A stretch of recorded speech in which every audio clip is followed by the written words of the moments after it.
اللہ رب العزت قرآن مقدس میں فرماتا ہے وَوَصَّيْنَا الْإِنسَانَ بِوَالِدَيْهِ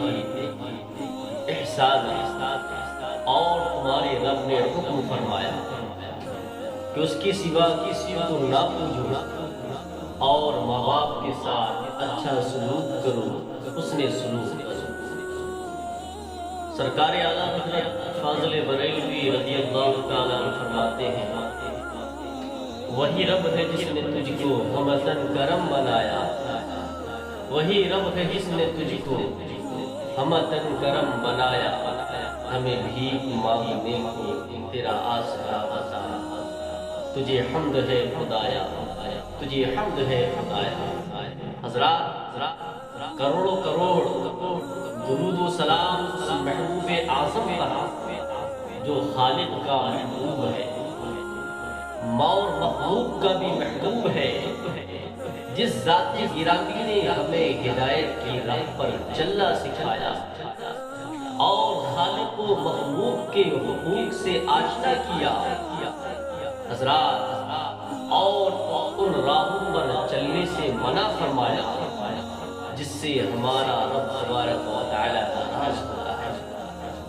انہی بری راہوں اور گناہوں میں ایک عظیم گناہ اور عظیم برائی ماں باپ کے ساتھ بدسلوکی کرنا ہے اور ان کی نافرمانی کرنا ہے۔ اللہ رب العزت نے ایک مقام پر نہیں، دو چار مقام پر نہیں، بلکہ تقریباً 15 مقامات پر اپنے حقوق کے ساتھ ماں باپ کے حقوق کا بھی ذکر فرمایا، اور ان آیت مقدسہ میں ماں باپ کے ساتھ نیکی، صلہ رحمی، حسن سلوک، اچھے برتاؤ کرنے کا حکم صادر کیا۔ اللہ اکبر۔ جس طریقے سے سورہ بقرہ میں بھی فرمایا وَإِذْ أَخَذْنَا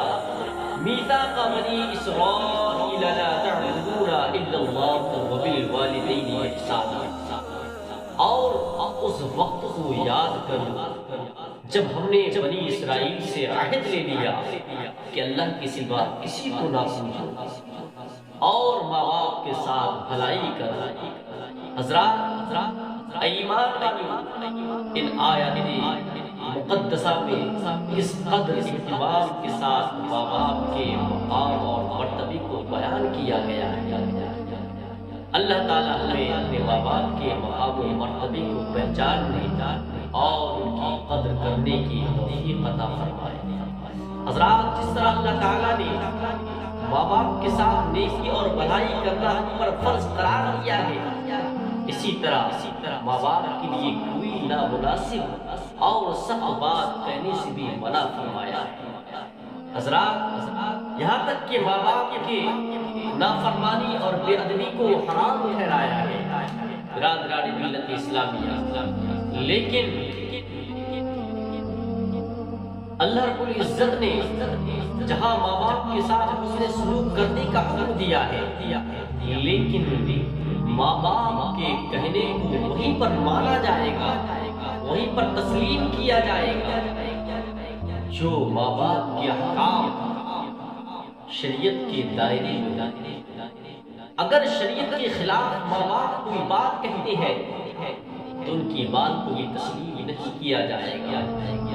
ماں باپ کے ساتھ نیکی اور بھلائی کرنا صرف جائز کاموں میں ہونا چاہیے،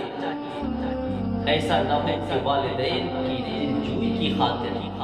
غلط اور غیر شرعی امور کو بھی درست ٹھہرا لیا جائے۔ اگر ماں باپ ہم سے اس بارے میں کہیں گے کہ تم اللہ رب العزت کا کسی کو شریک ٹھہرا تو ماں باپ کہ اس کہنے کو نہیں مانا جائے گا، جیسا کہ اللہ رب العزت نے فرمایا وَوَصَّيْنَا الْإِنسَانَ بِوَالِدَيْهِ حُسْنًا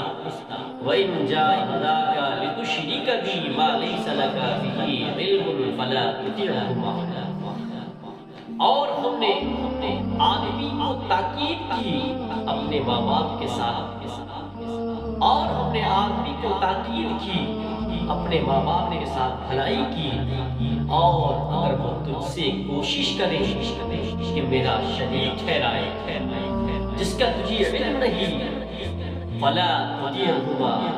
تو تو ان کی اطاعت و فرمانبرداری مت کر۔ حضرات اس آیت کریمہ کا شان نزول یہ ہے کہ حضرت سعد بن ابی وقاص رضی اللہ تعالی جو عشرہ مبشرہ میں تھے، سرکار صلی اللہ علیہ وسلم نے حضرت سعد بن ابی وقاص کو دنیا میں ہی جنت کی بشارت دے دی۔ عشرہ مبشرہ میں سے تھے اور اپنی والدہ کے ساتھ اچھا سلوک کرتے تھے۔ جب اسلام لائے تو آپ کی والدہ حمنہ بنت ابی سفیان نے کہا تو نے یہ کیا نیا کام کیا؟ خدا کی قسم اگر تو اس سے باز نہ آیا تو میں نہ کھاؤں گی نہ پیوں گی، یہاں تک کہ مر جاؤں گی اور تیری ہمیشہ کی لیے بدنامی اور تجھے ماں کا قاتل کہا جائے گا۔ پھر اس بڑھیا نے فاقہ کیا اور ایک روز نہ کھایا نہ پیا، نہ سائے میں بیٹھی، اس سے ضعیف ہو گئی، کمزور ہو گئی۔ اللہ اکبر۔ پھر ایک دن اور ایک رات اسی طرح تب حضرت سعد بن ابی وقاص رضی اللہ تعالیٰ اس کے پاس آئے اور فرمایا اے ماں، اگر تیری 100 جانیں بھی ہوں، 100 جانیں ہوں اور ایک ایک کر کے سبھی نکل جائیں تو بھی میں اپنا دین اسلام چھوڑنے والا نہیں، اسلام سے اپنے منہ کو موڑنے والا نہیں ہوں۔ تو چاہے کھائے چاہے مت کھا۔ جب وہ حضرت سعد کی طرف سے مایوس ہو گئی تو کھانے پینے لگے۔ اس پر اللہ تعالیٰ نے یہ آیت نازل فرمائی اور حکم دیا کہ والدین کے ساتھ حسن سلوک کیا جائے، لیکن اگر وہ کفر و شرک کا حکم دے تو نہ مانا جائے، کیونکہ ایسی اطاعت کسی مخلوق کی جائز نہیں جس میں خدا کی نافرمانی۔ حضرات اللہ رب العزت اور رسول صلی اللہ علیہ وسلم کو راضی کرنے کے بعد سب سے آسان ماں باپ کو، سب سے آسان ناراض ماں باپ کو منانا ہے۔ ماں باپ کس قدر ناراض کیوں نہ ہو، اگر بیٹا ان کے سامنے سلامت سے جھک جائے اور ان کے ہاتھوں کو بوسہ لے کر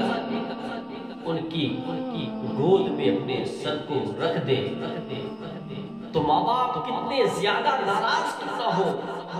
ان کا دل نرم پڑ جائے گا اور وہ اپنے بیٹوں کو معاف بھی کر دیں گے۔ اسی لیے کہا گیا ہے کہ ماں باپ کے ساتھ ہمیشہ حسن سلوک کیا جائے، بلکہ ایک اور مقام پر تو یہ بھی فرمایا فَلَا تَقُلْ لَهُمَا أُفٍّ وَلَا تَنْهَرْهُمَا، کہ تم ان سے اف تک نہ کہو، وَلَا تَنْهَرْهُمَا، نہ ہی تم انہیں جھڑکو، وَقُلْ لَهُمَا قَوْلًا كَرِيمًا، اور تم ان سے اچھی بات۔ لیکن آج اگر معاشرے کا جائزہ لیا جائے، معاشرے کو دیکھا جائے تو انسان ماں باپ پر سخت ظلم کرتا ہوا نظر آ رہا ہے، بوڑھے ماں باپ کو ستاتا ہوا نظر آ رہا ہے، خاص کر کے بڑھاپے کے عالم میں جب ماں باپ بڑھاپے کی دہلیز پر اپنے قدم کو رکھ دیتے ہیں تو یہی اولاد جس کو ماں باپ نے پیدا کیا، جس کی وجہ سے اس اولاد نے اس دنیا میں جنم لیا، اللہ رب العزت نے انہی ماں باپ کے ذریعے سے انسان اس دنیا میں پیدا کیا، لیکن جب ماں باپ بوڑھے ہو جاتے ہیں تو انسان کو ستاتا ہوا نظر آتا ہے۔ حضرات ہر انسان کو یہی چاہیے کہ وہ پوری زندگی اپنے ماں باپ کے ساتھ حسن سلوک کرتا رہے۔ حکیم الامت حضرت علامہ مفتی احمد یار خان نعیمی رحمۃ اللہ علیہ فرماتے ہیں کہ مجھ سے مدینہ طیبہ میں ایک شخص نے، ایک بزرگ نے فرمایا کہ حضرت موسیٰ علیہ السلام کوہ طور پر بے کھٹک حاضری دیا کرتے تھے۔ ایک روز طور پہاڑی پر پہنچے اور رب تعالیٰ سے ہم کلام تو ارشاد ربانی ہوا کیا اے موسیٰ اب بہت احتیاط کی ضرورت ہے، بہت احتیاط کے ساتھ یہ راستہ طے کیا۔ یعنی پہاڑی پر احتیاط سے آنا، اس لیے کہ ابھی تک تمہاری والدہ حیات تھی، تم رات کے اندھیرے میں خوابدار راہوں سے بے کھٹک چلے آتے تھے، اس لیے کہ تمہاری ماں کی ظاہری دعائیں تمہاری شامل حال تھی۔ اب تمہاری ماں کا وصال ہو چکا ہے، اب وہ ظاہری دعاؤں کا سایہ آپ پر نہیں رہا، اس لیے اے موسیٰ علیہ السلام احتیاط لازم ہے۔ اس نورانی واقعے سے پتہ چلا، معلوم ہو گیا کہ حضرت موسیٰ علیہ السلام جیسے جلیل القدر نبی کے ساتھ بھی ان کی ماں کی دعا ہوتی تھی، تو ہم گنہگار مسلمان کے لیے تو ماں کی دعا کی بہت ہی ضرورت ہے۔ اللہ تعالیٰ سب کی ماں کو سلامت رکھے۔ حدیث شریف ہے، ایک نوجوان حالت نزا میں تھا، اس پر موت کی کیفیت تاری تھی، اس کو کلمے کی تلقین کی لیکن وہ کلمہ نہ پڑھ سکتا۔ اللہ اکبر۔ محبوب خدا مصطفیٰ جان محمد صلی اللہ علیہ وسلم کو خبر دی، آپ تشریف لائے اور فرمایا پڑھ لا الہ الا اللہ۔ تو نوجوان نے کہا کہ مجھ سے کلمہ شریف نہیں پڑھا جاتا، تو آقا کریم صلی اللہ علیہ وسلم نے اس کی وجہ دریافت کی کہ نوجوان کلمہ کیوں نہیں پڑھ رہا ہے، تو بتایا گیا کہ یہ شخص اپنی ماں کو ستاتا تھا، اپنی ماں پر ظلم و زیادتی کیا کرتا تھا، جس کی وجہ سے موت کے وقت کلمہ نہیں پڑھ رہا ہے۔ تو رحیم و کریم رسول مصطفیٰ صلی اللہ تعالی علیہ وسلم نے اس نوجوان کی ماں کو، تو رحیم و کریم مصطفیٰ جان محمد صلی اللہ علیہ وسلم نے اس نوجوان کی ماں کو جو ناراض تھی بلایا اور فرمایا یہ تیرا بیٹا ہے۔ تو اس عورت نے کہا ہاں، تو آقا کریم مصطفیٰ جان محمد صلی اللہ علیہ وسلم نے فرمایا تو اپنے بیٹے کو معاف کر دے، اپنے بیٹے کو بخش دے۔ تو اس عورت نے کہا حضور اگر آپ کا حکم ہے تو معاف کر دیا، ورنہ اس نے مجھے بہت ستایا، میری بات پر اپنی بیوی کی بات کی ترجیح دیتا تھا اور اسی کی بات کو مانتا ہے۔ تو آقا کریم مصطفیٰ جان محمد صلی اللہ علیہ وسلم نے فرمایا اے عورت تو سن لے، اگر آگ جلائی جائے اور تیرے بیٹے کو اس بھڑکتی ہوئی آگ میں ڈالا جائے، اللہ اکبر، اور اگر کوئی تجھ سے کہے کہ اپنے بیٹے کو معاف کر دے ورنہ اس کو اس آگ میں ڈال دیا جائے گا، کیا تو اس وقت معاف کرے گی؟ تو عورت نے عرض کی یا رسول اللہ جب تو میں اپنے بیٹے کو معاف کر دوں گی۔ تو مصطفیٰ جان محمد صلی اللہ علیہ وسلم نے فرمایا تو اللہ تعالیٰ کو اور مجھے گواہ بنا لے کہ تو نے اپنے بیٹے کو معاف کر دیا اور تو راضی ہو گئی۔ اس عورت نے عرض کیا یا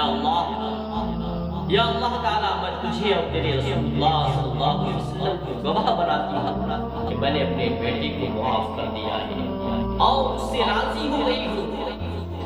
اب آقا کریم صلی اللہ علیہ وسلم نے جوان سے فرمایا اے لڑکے پڑھ لا الہ الا اللہ وحدہ لا شریک لہ واشہد ان محمدا عبدہ ورسولہ۔ جوان نے کلمہ پڑھا اور انتقال ہو گیا۔ محبوب خدا مصطفیٰ کریم صلی اللہ علیہ وسلم نے فرمایا الحمدللہ الذی انقذہ بی من النار، شکر اس خدا کا جس نے میرے وسیلے سے اس کو دوزخ سے بچا لیا۔ تو حضرات باقی نافرمانی کی سزا کس قدر سخت ہے کہ موت کے وقت انسان کو کلمہ تک نصیب نہیں ہوتا، اور انسان کو یہی چاہیے کہ انسان پوری زندگی اپنے ماں باپ کے ساتھ اس نے سلوک کرتا رہے، ماں باپ کے ساتھ اچھے برتاؤ کرتا رہے، کیونکہ ماں باپ نے اس کو بچپن میں اس کی ہر حرکات و سکنات سے پہچان لیا کرتے تھے۔ اگر یہ بچہ روتا تھا تو ماں سمجھ جایا کرتی تھی کہ اس بچی کو کس چیز کی ضرورت ہے۔ اگر بچہ بچپن میں بیمار پڑ جاتا، مرض گھیر لیتا تو ماں کا دل تڑپ جاتا تھا، ماں کا سکون دھڑم برہم ہو جاتا تھا۔ لیکن آج اگر ماں باپ بڑھاپے کو کھوجتے ہیں، ان کو بیماریاں گھیر لیتی ہیں، تو اولاد پر ماں بوجھ ہوتے ہوئے نظر آتی ہے۔ ہر ایک کو چاہیے کہ اپنے ماں باپ کی خدمت کرتا رہے، ماں باپ کے ساتھ اس سے سلوک کرتا رہے، اچھی کرتا